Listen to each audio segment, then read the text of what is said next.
Hello. Hey guys, welcome back to the channel. We are having a conversation today about saving for our children's future. Yeah, and you guys know that we like to Share these conversations. go off on tangents extemporaneously. So about 20 minutes ago, Val was like, hey, we should film this conversation. So here we are. We have very little pre-planned for what's gonna happen, and tag along.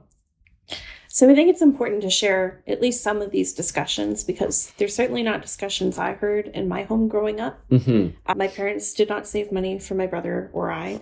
We did not have money to go to post-secondary or to put a down payment on a house or to buy a car or anything like that. And that's no shade to my parents. I'm not bitter or resentful about that. However, it is something that I want to be able to do for our kids. Yeah. And not necessarily with the idea of like forcing the kids into college or university or whatever, but a lot of the choices I made through school were based on the fact that I had no options. You know, as far as extracurricular interests, whatever, why bother worrying about that? I'm not going to be able to take it anywhere interesting. So I'd like the kids to have options, whatever they end up deciding they want to do. I want them to know that they can take a crack at it without being hampered by mom and dad's inability to provide for them.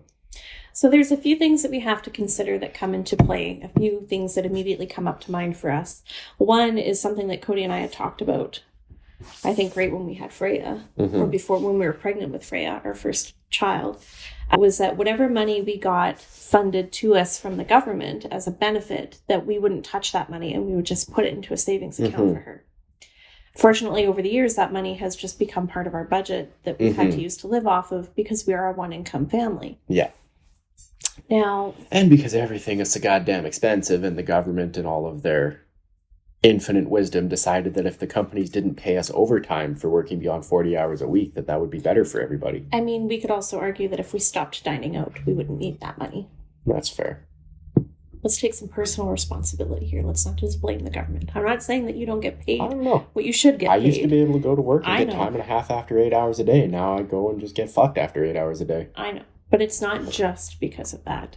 100% the government's fault. We like our lifestyle. We do like our lifestyle. Some of this is self-imposed. But another thing we consider is that when we're out of debt in 2 years, that's money that we don't need, right? Like essentially our debt snowball is $600 a month and we get $660 a month. So that's kind of going to the debt snowball right now.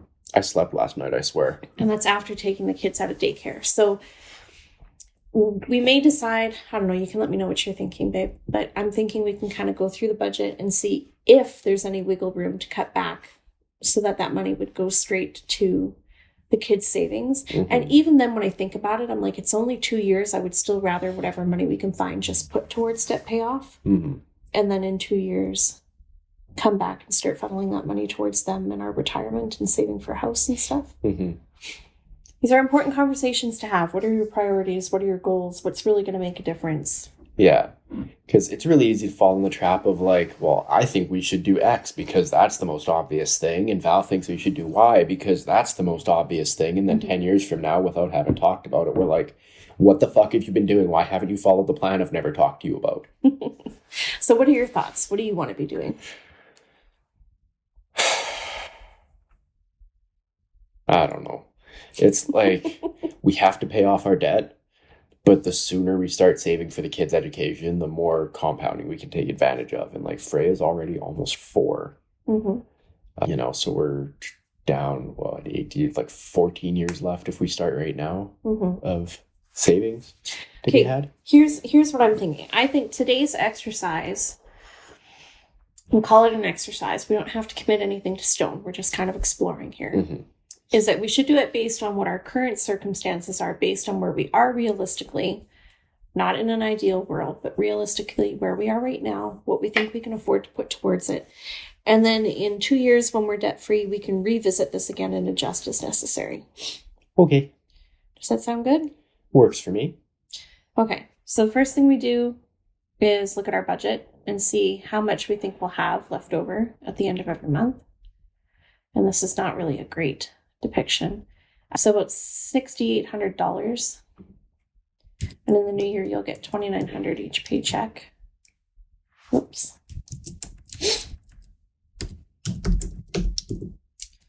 plus the... Oh, good. So we're not even going to have enough in the new year for everything. Right now... Well, that's a real short video.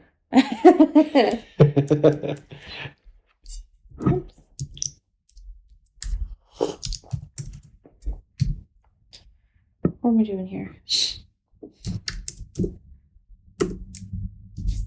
400.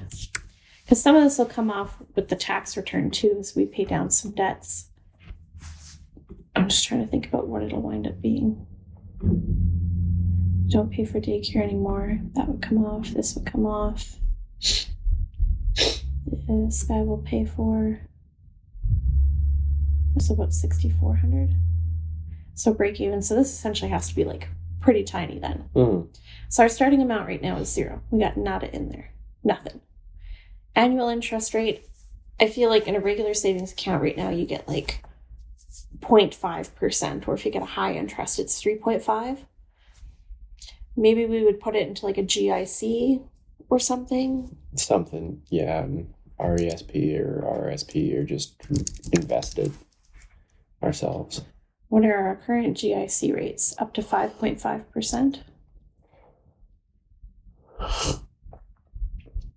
Okay, let's just go off 5%.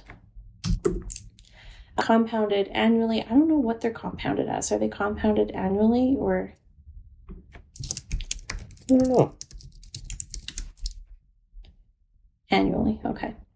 Years of growth, I think 15 is fine. So Gunner would be 17, Frey would be 19. Mm-hmm.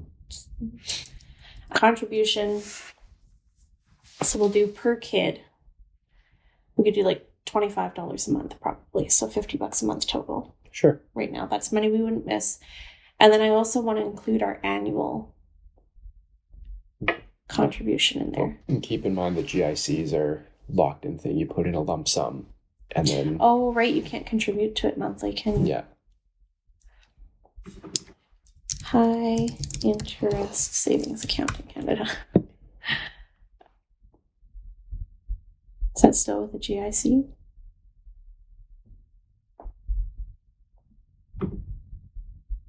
I feel like why would you put into a GIC if a regular savings account can get you 5.6? Yeah. It's probably a probational thing. Yeah, 0.5% plus a bonus for the first 4 months.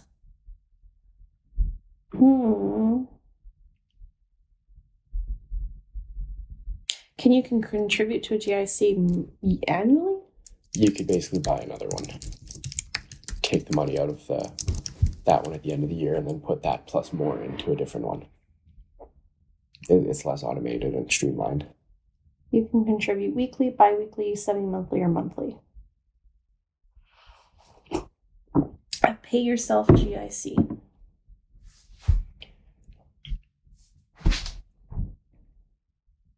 So it's a GIC that you can contribute to regularly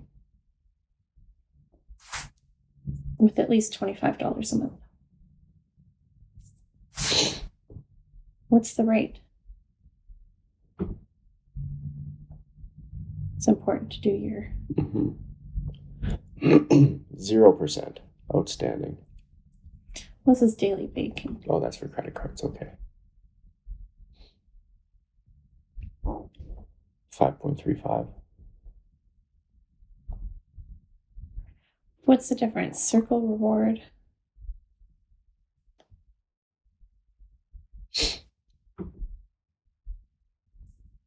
But that's also Service Credit Union, and we don't like them. Well, but I feel like they're pretty standard rates. Are you hungry? Apparently. Can you guys hear Cody's stomach growling? Yeah, I'm just growling away back here. Ow. Okay, we bank with tangerine.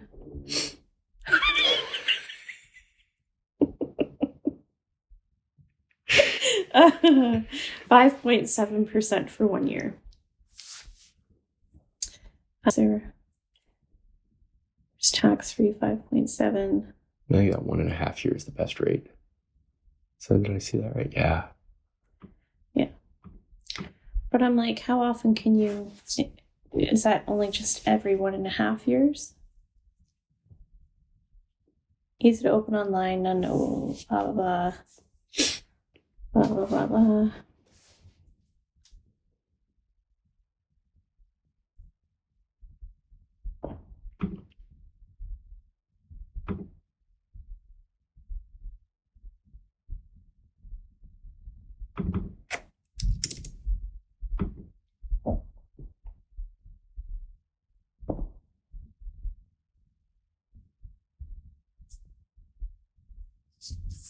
I'm so confused. Mm-hmm.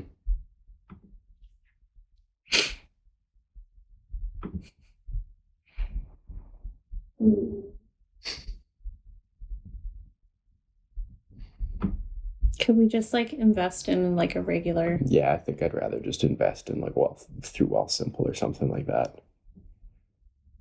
And just have it be like the kids' money.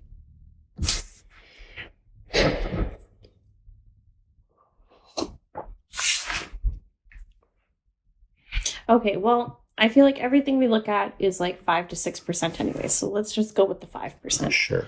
Okay, so $25 a month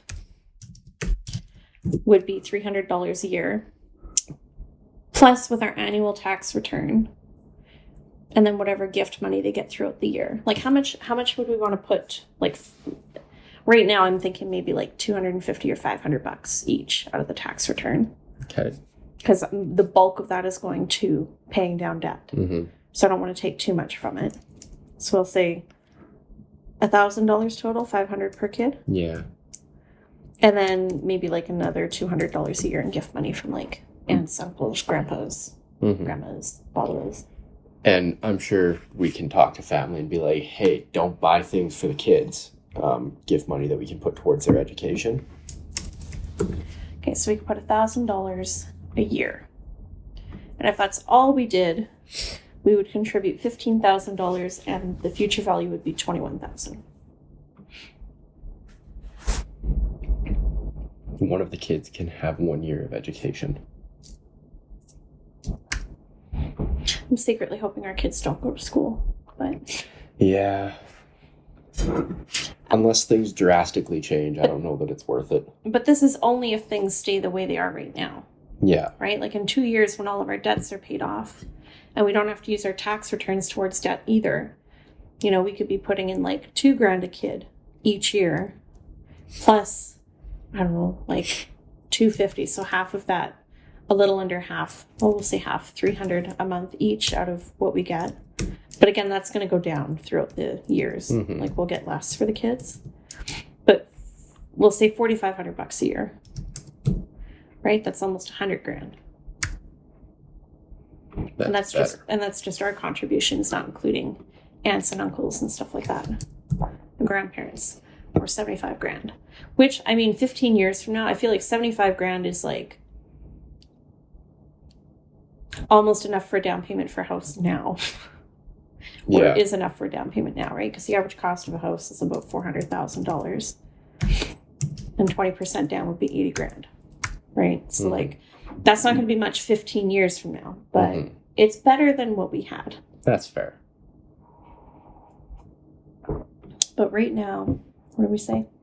$1,500 a year? $1,200 a year? Ish. Yeah.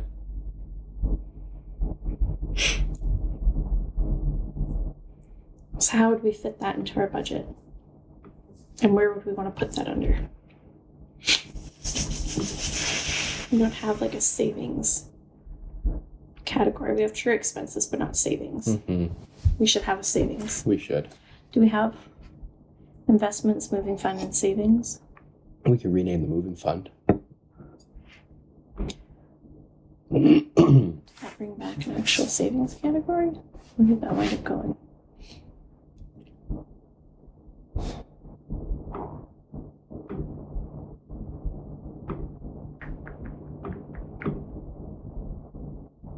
There it is. Savings. Okay. Would we just do it as like the kids' savings, or do we want to split it out between Freya and Gunnar? I don't know. I think if we split it out, it keeps it even, but at the same time, we can also just take the lump sum at the end, divide it in two, and There you go, half and half. But also, what if like Freya gets a different amount of money for her birthday than Gunnar? Yeah, that's fair. Nope. Gunnar has no name. No name, Gunnar. And then we have no savings. Yeah. We could add one in there, but we have no savings. What would our big savings will be? Down payment, vacation. It's pretty much just debt snowball at this point. Yeah, it's basically just debt snowball at this point. Emergency fund, I guess. Mm-hmm. And you know what? Maybe it wouldn't be bad to have like a separate fund for that compared to just the shit happens fund. Yeah. Because like $1,000 is our eventual goal for that, or $100 a month. Mm-hmm. And I feel like we want to have like 3 to 6 months ahead. Yeah. In here. So we'll put in. Should I bother setting up targets for this of $25 each a month, or should we just leave them in here but without a target for now? Maybe until we make it through Christmas and time off. Eh? Yeah, let's maybe get through Christmas. In the meantime, though, just in brackets behind both of the kids' name, you can put the like $25 a month, just as a note to ourselves.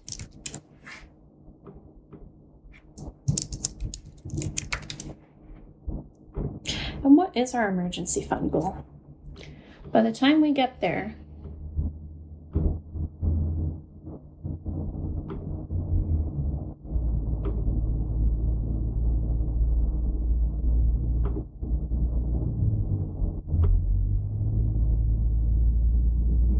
but I guess we wouldn't need like all of our savings and true expenses. We just need for our bills. Mm-hmm. So $5,800, would we want to include our fund money or take that out too? For an emergency fund. I guess it's not really an emergency, right? I don't know, because it's like the most likely quote unquote emergency is I'm out of work for an extended period of time. And if I am out of work for an extended period of time and we got all that time on our hands, we're not going to want to just like sit quietly on the couch and eat ramen. So about $5,000 a month is what we would need. Yeah. So $15,000 for 3 months. Yep. That's fair. I'm not going to put a date by in there, but Yeah, it's going to take several years to work towards. well, no. Once we're debt free, we should be able to do it pretty much the following year after that. Yeah, so that's 3 years from now. But didn't you say several years from now? Several. Yeah, several to me is like 5+ years. Okay, 3 to 5 is a few. A few then. And 1 to 2, 2 is a couple, 3 to 5 is a few, 5 or more is several. It's the Virgo in me, I'm sorry. I have to correct these things. Yeah, you're very caloric. I am. Choleric. Or I just imagine like calorie counting caloric. Very caloric. I am high in calories. All right, I think that's it. It's not, to be fair, this isn't really Not our like, most exciting video. I don't think we even did a proper intro. well, the thing is like this isn't really like a conversation that we can take action on right now, Mm-hmm. but it is something that I wanted to bring to the forefront of our heads Mm-hmm. because I feel like it was a very important thing to us, and it then still is. Life got in the way. But it's kind of just continually been filed back, and I'm like, Mhm. if we can make other things a priority, we can make this a priority. So Yeah, because here's the thing with that sort of stuff is like, and it's part of my issue with the, that sort of rise and grind culture where you hear about how, if you give a wealthy man $600, he invests it and gets maximum return on it. But if you give a poor person $600, they spend it fixing their car. It's like a lot of that stuff that should be like the kid's education should be a top priority, but ultimately it's a luxury if you're in a position where you don't know how you're putting gas in the tank or food on the table or, fixing the car or repairing the washing machine, whatever. It should be a priority, but it's usually a luxury. And I know a lot of people are in a spot right now where it's a luxury they don't have. So This is our attempt, also not having this luxury, to be able to have this luxury, because I would like the kids to have options that I did not. Even if they choose not to use them, that's still an option. alternatively, something else that we could do is we could put in here like what is an amount that we would want to have set aside for the kids by the time they're 20, right? Like we could say we want to have like 10 grand set aside for them to, move out on their own and, help pay for a wedding or something. Or we want to have 15 grand in there to help them for a down payment on a house, or to help them buy a car, or to help them go back to school. Like, what is a dollar amount that we would want to have set aside for them?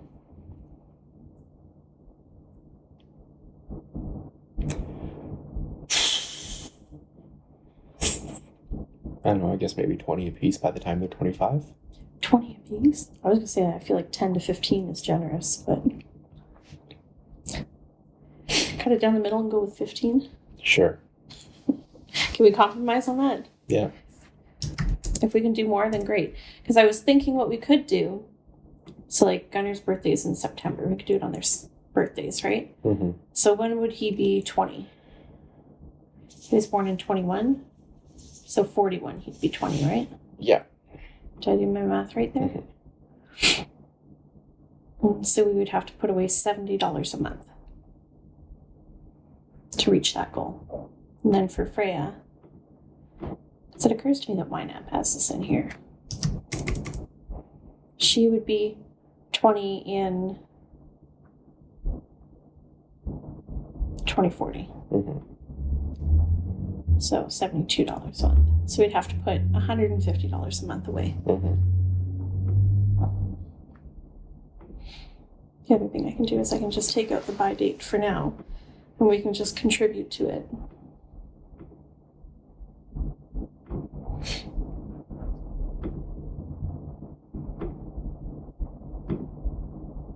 There we go. We have a goal of $45,000 total that we have to put into savings. Okay. The good thing is that was, what did I say, 170 a month? And the kids get 600 a month. And even when it goes down, I think they would still get at least 200 a month. Yeah. For both of them, right? So, like, theoretically, we should be able to hit that goal. And that's not including tax returns or interest or gift money or anything like that. So. Okay. Yeah, I feel good about that. Yeah, feel okay about that.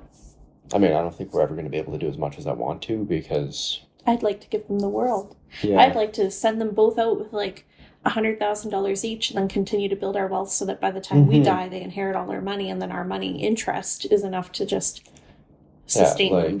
You know all that bullshit you hear about how Bezos started Amazon out of his parents' garage, but he did it with, one, his parents had a garage, and two, they had enough money kicking around for themselves that they felt comfortable basically burning 250 grand, not knowing that anything would come back for it, because he did get a loan from his parents, which, again, is not something that was available to either of us. I'd like to be able to do something like that for the kids. If they feel like there's something they want to try, I'd like to be able to give them the option to do that. Which is really what this conversation and this little exercise is about. So, I don't know. I'm good there. You good there? I think this is as good of a place as any. Just yeah. for a plan we can't really do anything on right now, I think that's as good a spot to leave it as any. So, yeah. I don't know. I feel like this video was long and rambly. I don't know if there's any value here, but if you feel like there was value here, make sure you give us a thumbs up. Subscribe for when you find... subscribe. Ring the bell so you find out when we do these random little one-offs and series that we do. And in the meantime, thanks for coming along. We love you guys very much. And is it payday yet? Bye. People like